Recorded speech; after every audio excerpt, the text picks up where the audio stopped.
এই মৃত্যু উপত্যকা আমার দেশ না। যে পিতা সন্তানের লাশ শনাক্ত করতে ভয় পায় আমি তাকে ঘৃণা করি। যে ভাই এখনো নির্লজ্জ স্বাভাবিক হয়ে আছে আমি তাকে ঘৃণা করি।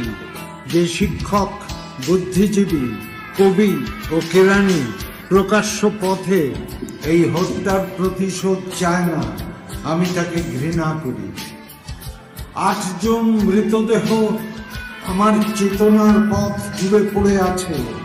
আমি অপ্রকৃতিস্থ হয়ে যাচ্ছি। 8 জোড়া খোলা চোখ আমাকে ঘুমের মধ্যে ডাকে। আমি চিৎকার করে উঠি। আমাকে তারা ডাকছে অবেলায়, উদ্যানে, সকল সময়। আমি উন্মাদ হয়ে যাব, আত্মহত্যা করব, যা ইচ্ছে হয় তাই করব। ইস্তাহারে, দেয়ালে, স্টেনসিলে কবিতা এখনই লেখার সময়। নিজের রক্ত, অশ্রু, হাড় দিয়ে কোলাস পদ্ধতিতে এখনই কবিতা লেখা যায়। তীব্রতম যন্ত্রণায় ছিন্ন ভিন্ন মুখে সন্ত্রাসের মুখোমুখি হেডলাইটের ঝলসানো আলোয় স্থির দৃষ্টি রেখে এখনই কবিতা ছুঁড়ে দেওয়া যায়। .38 ও যা যা আছে হত্যাকারীর কাছে সব অস্বীকার করে এখনই কবিতা পড়া যায়।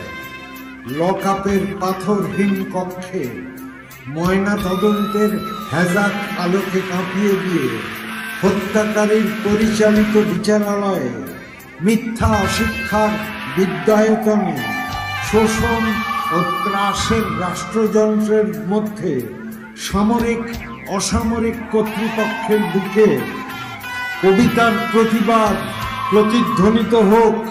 বাংলাদেশের কবিরাও লোরকার মতো প্রস্তুত থাকুক হত্যার, শ্বাসরোধের, লাশ নিখোঁজ হওয়ার, মেশিনগানের গুলিতে সেলাই হয়ে যাওয়ার জন্য প্রস্তুত থাকুক।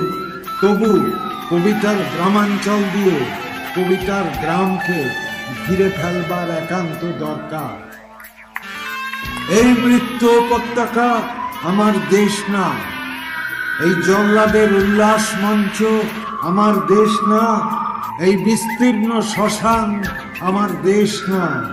এই রক্তস্নাত কসাইখানা আমার দেশ না। বাস, আমি